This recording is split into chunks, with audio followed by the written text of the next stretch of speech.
2014년 4월 16일에 무슨 일이 있었는지 기억하고 계십니까? 세월호 참사가 일어난 날입니다. 세월호 참사는 선장을 비롯한 승무원들의 무책임이 빚어낸 인재입니다.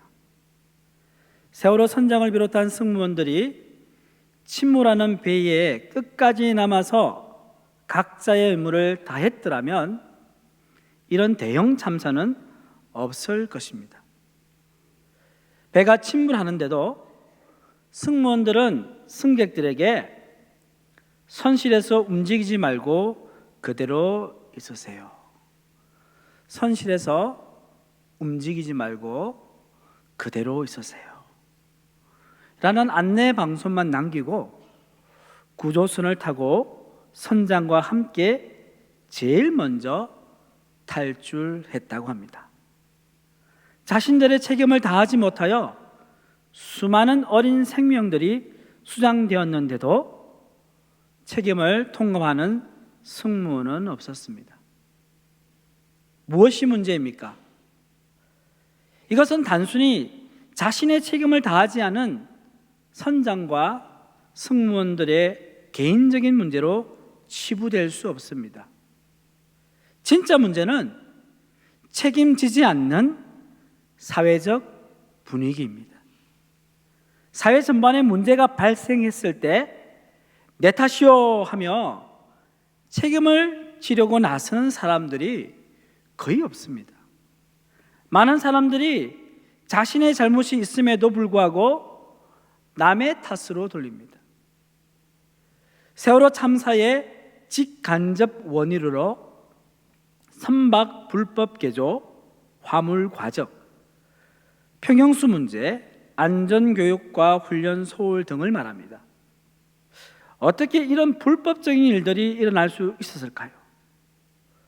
그것은 기업의 관리 감독권을 가지고 있는 공무원마저 기업과 유착해 이를 눈감아 주었기 때문입니다. 국민의 생명과 안전을 최우선 가치로 여겨야 할 공무원이 자신들의 책임을 다하지 않았던 것입니다. 이렇게 공무원의 무책임과 부패를 부추긴 것은 안전사고와 관련한 공무원에 대한 사법부의 솜방망이 처벌도 한몫했음을 알 수 있습니다. 기억하시는지 모르겠습니다. 1993년 292명이 사망한 서해 회리호 사건 때 안전점검일지를 허위로 작성했던 군산해운 항만청 공무원 4명은 전원 집행유예로 풀려났습니다. 21년 전에 일어난 서해 회리호 사고 원인과 대처 방법이 세월호 참사에서 그대로 재현되었다고 합니다. 1995년 삼풍백화점 붕괴 사고 당시 백화점으로부터 뇌물을 받은 공무원들도 모두 집행유예로 풀려났습니다. 포항 지진이 인근 지열 발전소에 의한 촉발 지진으로 판명되면서 포항 지진이 인재인 것으로 세상에 알려졌습니다. 그럼에도 불구하고 책임지고 나서는 사람 하나 없습니다. 왜 그렇습니까? 책임지는 사람이 오히려 바보로 취급당하는 사회적 분위기 때문입니다. 변명은 달콤하고 책임은 쓰다고 했습니다. 일어난 문제에 대해서 자신의 책임을 회피하거나 다른 사람에게 전가하면 어떻게 되겠습니까? 변명하는 그 사람은 잠깐 위기를 모면해서 좋겠지만 다른 누군가가 그 책임에 대한 대가를 치르게 됩니다.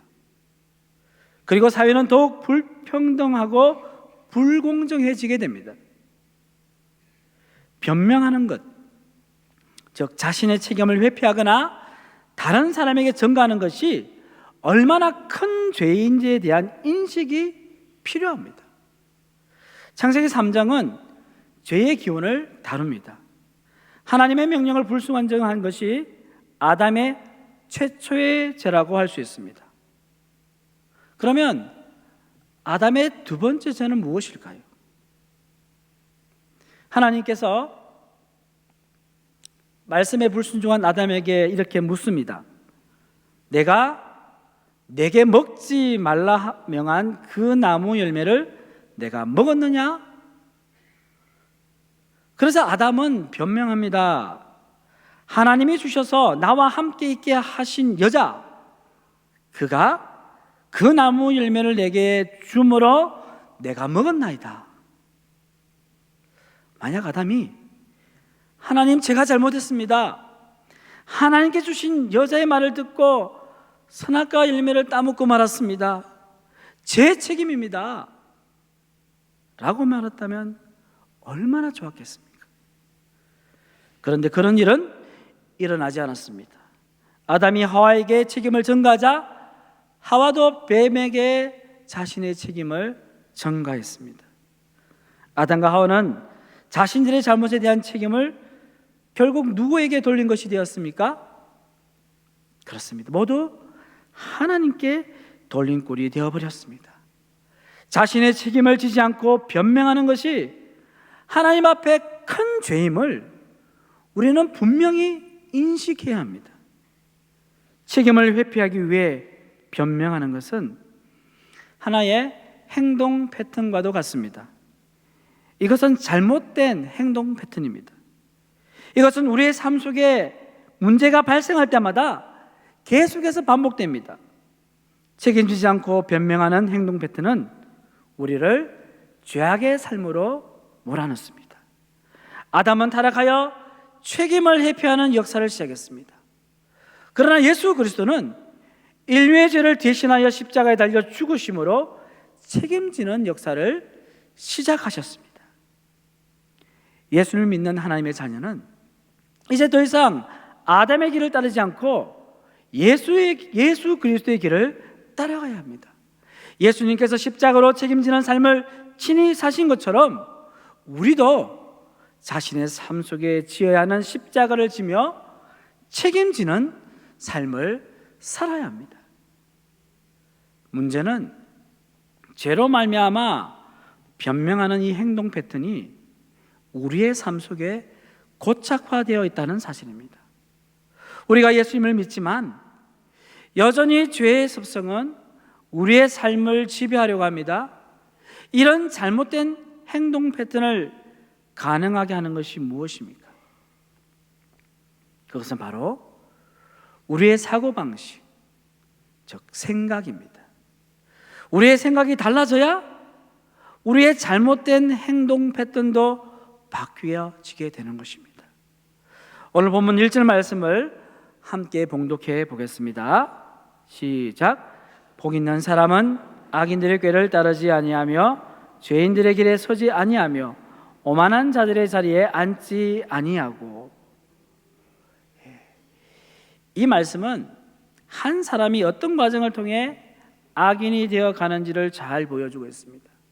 모든 것은 생각으로부터 시작된다고 말씀합니다. 그 생각이 악하면 악한 행동을 불러온다는 말씀입니다. 악인들의 꾀라는 것은 사악한 계략, 모략 등을 의미합니다. 아주 구체적인 나쁜 생각들을 말합니다. 악인들의 꾀를 따른다는 것은 악한 생각을 구체적으로 마음에 품는다는 말입니다. 그 다음 단계는 죄인들의 길에 서게 되는 것입니다. 악한 생각이 악한 행동으로 표출되기 시작합니다. 한번 행동을 하게 되면 그것은 반복적으로 일어납니다. 그러다 보면 자연스럽게 악한 행동 패턴이 생기게 됩니다. 그 다음 단계가 오만한 자들의 자리에 앉게 되는 것입니다. 그 악한 행동 패턴이 반복하다 보면 그것이 한 개인의 삶을 지배하는 습관이 된다는 말입니다. 습관은 무서운 것입니다. 생각하지 않아도 어떤 상황과 조건이 되면 동일한 행동을 반복해서 하게 됩니다. 변명하는 것이 습관이 되면 우리는 별 생각 없이 자연스럽게 자신이 마땅히 져야 하는 책임을 회피하고 변명하게 됩니다. 그것도 일말의 양심의 거리낌을 받지 않고 말입니다. 어떻게 하면 변명하는 이 무서운 죄에서 탈출할 수 있을까요? 그것은 오늘 본문 말씀에 근거해 볼 때 우리의 생각을 바꾸는 데서 시작합니다. 우리는 지금과 다르게 생각하는 법을 배워야 합니다. 왜냐하면 변명하는 행동과 습관은 우리의 왜곡된 생각에서 나오기 때문입니다. 지금과 다르게 생각하기 위해서는 현재 자신의 생각의 패턴을 분석해 봐야 합니다. 나는 어떤 생각의 틀을 가지고 살고 있는지 면밀히 점검해 보아야 합니다. 사람들은 자신이 바르게 생각하고 있다고 생각합니다. 그러나 대부분의 경우 생각하는데 문제를 가지고 있습니다. 그 문제는 당신의 생각이 당신에게 진실만 말하지 않는다는 것입니다. 나의 생각이 나에게 진실만을 말하지 않는다는 거예요. 그 말은 무슨 말입니까? 우리의 생각이 잘못될 수 있다는 사실을 늘 염두에 두고 있어야 한다는 말입니다. 이것은 예를 들어서 현재 자신의 생각에 늘 확신에 차 있지만 틀릴 때가 많은 사람이 있다고 가정해 봅시다. 그런 사람들이 있죠. 늘 확신에 차 있는데 뭘 하면은 틀려요. 맞지 않아요. 실수를 연발합니다. 이 사람은 상황이나 관계에 관한 자신의 인식을 믿어 의심치 않습니다. 믿습니다. 그리고 그것을 고집합니다. 그래서 우리는 이런 사람을 고집이 센 사람이라고도 하고요, 또 아집에 사로잡혀 사는 사람이라고 합니다. 저 사람은 정말로 고집이 고래심줄이야 라고 이야기하는 경우가 있지 않습니까? 이렇게 경직되고 왜곡된 사고를 가진 사람은 그 사람의 생각이 어떻게 되겠습니까? 생각이 왜곡되어 있습니다. 잘못되어 있다는 말입니다. 이 왜곡된 생각이 어떤 문제를 발생할 때 우리로 하여금 책임을 회피하며 변명하게 합니다. 이 왜곡된 생각은 누구에게나 자리 잡고 있습니다. 그 왜곡된 생각에서 이런 말들이 나옵니다. 이것저것 다 해보았지만 소용이 없어서 이것저것 다 해보았는데 소용이 없다. 무슨 말입니까? 자신의 목적을 이루지 못한 사람들이 이야기합니다. 인생의 문제가 풀리지 않는 사람들이 이런 말을 합니다. 이 말은 변화를 만들어내고 꿈을 이루고 발전할 수 있는 희망이 전혀 없다고 생각하고 있는 것입니다. 무엇을 다 해보았다는 것입니까? 과연 다르게 생각해 보았을까요? 그렇다면 해보았다는 것은 무엇을 뜻할까요? 얼마나 많은 수고와 노력과 희생을 했을까요? 우리는 돌아봐야 합니다. 그리고 왜곡된 생각에서 이런 말이 나옵니다. 나는 할 수 없어. 나는 할 수 없어. 이런 말이 우리 입에 종종 나오지 않습니까? 이것은 자신의 인생에서 기회, 희망, 변화의 문을 닫아버리는 말입니다. 상황을 개선하거나 목표를 달성하기 위해 어떤 행동도 취하지 않고 근본적으로 모든 것이 부질없는 일이라고 생각합니다. 그런데 정말 불가능한 일도 있습니다. 우리가 아무리 해도 할 수 없는 일이 있죠. 그런데 사실 할 수 있는데도 할 수 없다고 생각하는 것들이 더 많다는 말입니다. 제가 전도부를 담당하고 있는데요, 전도를 왜 하지 않느냐고 성도님들이 물어보면 뭐라고 이야기합니까? 이런저런 핑계를 댑니다. 그런데 그 마음속에 무엇이 자리 잡고 있겠습니까? 부정적인 생각이 자리 잡고 있습니다. 전도 과연 할 수 있을까? 할 수 없을 거야. 나는 믿음도 부족하니까. 그래서 저희 바울 전도대에 나오시는 분은 아시겠지만 경건회를 다 마치고 이제 현장에 나가기 전에 다 일어서서 구호를 외칩니다. 구호 준비하면 할렐루야, 전도 할 수 있다, 전도 하면 된다, 전도 해보자, 아멘, 이렇게 외치고 나아갑니다. 이렇게 할 수 있다는 생각을 가지고 나아갈 때 성령 하나님께서 도와주시고 전도의 문을 열어주실 줄 믿습니다. 이것이 꼭 전도에게만 적용될까요? 우리가 말씀 읽는 것도, 기도하는 것도, 우리 가족들의 관계 가운데도 이거는 도저히 할 수 없어 라고 이야기하지만 우리가 믿음으로 하나님께 기도하고 노력할 때 할 수 있는 것입니다. 그래서 나는 할 수 없다라는 이 말의 진짜 의미는요, 나는 지금 어려움을 회피하고 싶어. 전도하기 하는 것이 힘드니까 회피하고 싶다는 거예요. 나는 전도하는 게 두려워. 나는 확신이 들지 않아. 나 안 할래. 변명하는 것입니다. 우리가 가지고 있는 왜곡된 생각은요, 이런 말뿐만 아니라 습관도 형성합니다. 첫 번째로 수동적 언어 습관입니다. 이런 말이 있습니다. 교통체증으로 제 시간에 회의에 들어가지 못하게 되었다. 못하게 되었다. 이 수동형이죠. 이 무슨 말입니까? 뭐 때문에 회의에 늦었다고요? 교통체증으로. 근데 진짜 이유는 뭘까요? 차 타기 전에 너무 오랫동안 전화수다를 떨었다. 이게 더 정확한 말이죠. 아니면 너무 늦잠을 자서 차를 늦게 탔다. 그런데 교통체증으로 제 시간에 회의에 들어가지 못하게 되었다라는 말하는 습관이 있다는 거죠. 그리고 부정적으로 생각하는 습관이 있습니다. 매사에 항상 부정적인 생각을 하는 사람들이 있습니다. 무슨 일이건 문제이건 교회이건 모두 다 낙담을 합니다. 나 할 수 없어. 아무 조치도 취하지 않습니다. 어떤 성도가 영적 침체기에 빠져 있다고 가정해 봅시다. 그러면 주변에 있는 친한 교우들이 어떻게 이야기하겠습니까? 이런저런 말로 격려하고 그리고 조언을 합니다. 이렇게 한번 해보라고, 기도도 해주고. 이런 말을 듣고 그 사람은 이렇게 생각합니다.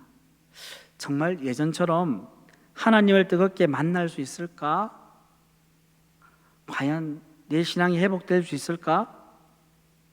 또는 신앙이 회복되면 예전에 하던 교회 봉사도 해야 하는데 힘들 것 같아. 다시 은혜 충만히 받아도 또 시간이 지나면 신앙이 식지 않을까?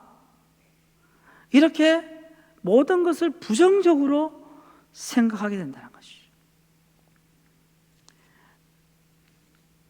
마지막으로 이 왜곡된 생각은 방어적으로 생각하는 습관을 가지게 합니다. 자, 어떤 부모에게 자녀의 비행 문제로 학교 선생님한테 전화를 받았습니다. 학교에서 문제를 일으킨 거죠. 이 얼마나 불쾌하고 참 고통스러운 상황입니까? 이럴 때 첫 번째로 나타나는 방어적인 생각이 있습니다. 그것은 그 사실을 부정하려는 것입니다. 이렇게 말입니다. 그럴 리가 없어요. 말도 안 돼요. 틀림없이 학교에 나쁜 친구가 있을 거예요. 두 번째 방어적인 생각은요, 문제를 최소화하는 것입니다. 맞아요. 가만히 있는 아이가 아니에요. 저도 압니다. 인정은 합니다. 하지만 선생님이 말씀하시는 것처럼 그렇게 나쁜 아이는 아니에요. 세 번째 방어적인 생각은 변명하는 것입니다. 그 아이의 행동이 잘못되었다는 거 압니다. 사실 그 녀석 똑똑한 아이인데 선생님이 그 아이를 잘 이해하지 못하시는 것 같아요. 그래서 아이가 따분해지고 선생님께 관심 받으려고 그렇게 행동한 것 아닐까요? 이거 뭡니까? 선생님에게 책임 전가하는 것입니다. 네 번째 방어적인 생각은 합리화를 합니다. 확실히 우리 아이가 수업 시간에 두드러진 행동을 했네요. 그 아이는 리더 기질을 타고났거든요. 맹목적으로 규칙을 따르는 평범한 아이들이 되는 것보다 훨씬 좋은 일이 아닌가요? 아이가 잘못을 저질렀는데 합리화를 하는 거죠. 이건 뭡니까? 사실을 왜곡하고 있는 것입니다. 죄로 말미암아 우리의 생각은 왜곡되어 있어 자신도 모르게 왜곡된 생각이 우리의 말과 행동을 지배하면서 변명하는 큰 죄를 범하게 합니다. 다르게 생각한다는 것은 무엇을 이야기합니까? 이 왜곡된 생각과 다른 생각을 하라는 것입니다. 왜곡된 생각을 깨뜨리고 다르게 생각할 수 있는 방법이 무엇이 있을까요? 오늘 본문 2절에 그 답을 제시합니다. 본문 2절 말씀을 다 함께 봉독하겠습니다. 오직 여호와의 율법을 즐거워하여 그 율법을 주야로 묵상하는도다. 아멘. 사람의 생각에 악한 꾀가 들어가면 악한 행동과 습관을 만들어낼 수밖에 없습니다. 그렇다면 사람의 생각에 하나님의 말씀이 들어가면 어떤 일이 생길까요? 하나님의 백성으로서의 행동과 습관을 만들어내는 것입니다. 다르게 생각한다는 것은 현재 죄로 말미암아 고착되어 있는 변명하는 왜곡된 생각의 틀을 깨트리는 것을 말합니다. 왜곡된 생각을 깨트려야 다른 생각이 나오는 것입니다. 여기에 창의력이 필요합니다. 하나님은 말씀으로 천지 만물을 창조하셨습니다. 하나님의 말씀에는 창조의 능력이 숨어 있습니다. 우리가 하나님의 말씀을 가까이 할 때 우리의 죄성으로 왜곡된 생각이 변하여서 세상을 있는 그대로 보게 됩니다. 그리고 예수 그리스도 안에서 우리에게 주어진 잠재력을 발견하게 됩니다. 빌립보서 4장 13절에 내게 능력 주시는 자 안에서 내가 모든 것을 할 수 있느니라 말씀하고 있습니다. 히브리서 4장 12절에 하나님의 말씀은 살아있고 활력이 있어 좌우의 날선 어떤 것보다도 예리하여 혼과 영과 및 관절과 골수를 찔러 쪼개기까지 하며 또 마음의 생각과 뜻을 판단하시나니라고 말씀합니다. 하나님의 말씀은 수술용 칼과 같아서 우리의 왜곡된 생각을 제거하고 깨끗하게 하는 능력이 있습니다. 그러므로 우리는 하나님의 말씀 앞에 겸손히 나아가야 합니다. 하나님의 말씀이 제대로 우리 가운데 임할 때 우리는 하나님의 자녀로서의 정체성을 가지게 됩니다. 원래 하나님께서 우리를 책임지는 존재로 만드셨습니다. 우리가 하나님의 말씀에 깊이 젖을 때 주인의식을 가지고 책임 있는 삶을 살아갈 수 있습니다. 책임이 너희를 자유롭게 하리라. 이 말은 진정한 자유는 자신의 책임을 다할 때 찾아오는 것을 의미합니다.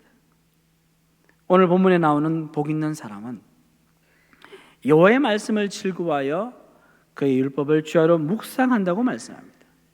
그리고 복 있는 사람은 시냇가에 심은 나무와 같이 철을 따라 열매를 맺으며 그 잎사귀가 마르지 아니함 같으니 그가 하는 모든 일이 다 형통한다고 말씀합니다.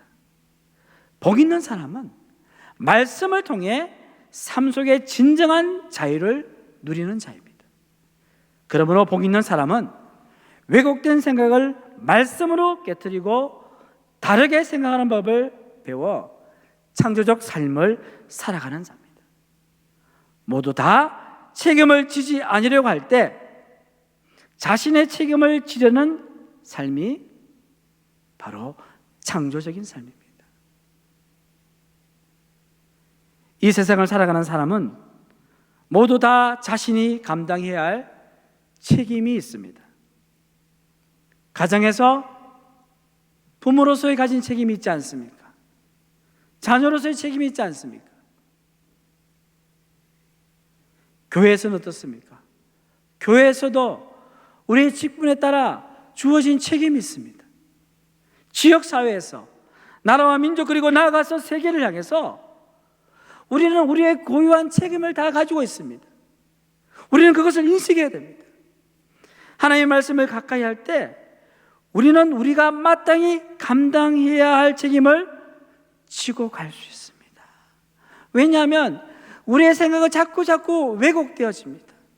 그러나 하나님의 말씀이 우리 가운데 들어올 때 그 왜곡된 사고와 생각이 바로 잡혀지고 우리가 마땅히 져야 되는 책임을 지고 갈 수 있게 되는 것입니다. 사랑하는 성도 여러분, 하나님의 말씀으로 우리의 왜곡된 생각을 날마다 깨뜨리시기를 축복합니다. 그리고 하나님의 말씀으로 다르게 생각하는 법을 배워 모든 일에 자신이 책임을 다하는 삶을 사시기를 주님의 이름으로 축복합니다.